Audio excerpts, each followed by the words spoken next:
Hey, it's Carrie here at Get Your Vibe Right. And how often is that voice inside your head beating you up rather than building you up?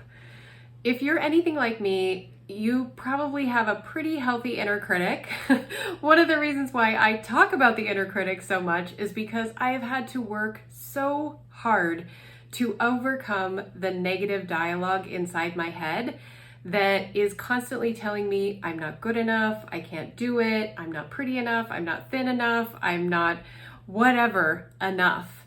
And I just grew up with this voice inside my head that was constantly telling me I wasn't as good as I wanted to be, and I didn't deserve the things that I really wanted in my life, and I just wasn't smart enough or talented enough to get to where I really wanted to be. And I know that a lot of that comes from my social conditioning, from the house I grew up in, from the way that the patterns that people showed me as I was growing up, how we talk to ourselves and about ourselves and others. This is how that voice in our head gets its narrative. And I've got a little trick for you. So we never talk to other people the way we talk to ourselves, or we rarely do, unless you're maybe a psychopath or something like that, unless you have some kind of clinical diagnosis. Most of us are nicer to other people than we are to ourselves. And one thing that sometimes helps me to remember to be good to me is to imagine myself not as I am right now. When I look in the mirror, there's so many things to criticize. There's wrinkles, there's, gray coming in, there's all of these things that I see that I'm not happy about. But if I was looking in the mirror and seeing me as I used to be, the tiny me, the baby me, the little Carrie that's really inside, would I speak to her that way?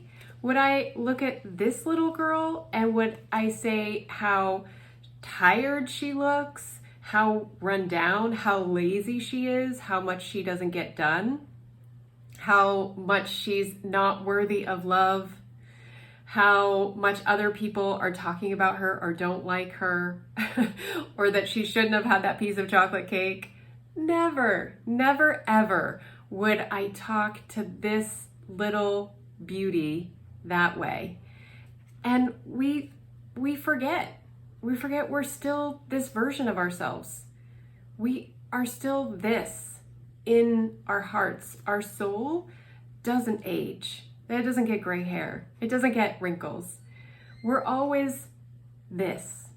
And if you can look in the mirror and imagine seeing this rather than this, you're going to have such an easier time being gentle with yourself, being kind, saying loving things to yourself, building yourself up instead of beating yourself up. So don't forget that that little you lives inside. It's always there, and it needs you to be an encourager, to be there as a supporter and a guide, and somebody who truly loves you. Love you. You got your back. You can do this. You can absolutely do this. You deserve for all your dreams to come true.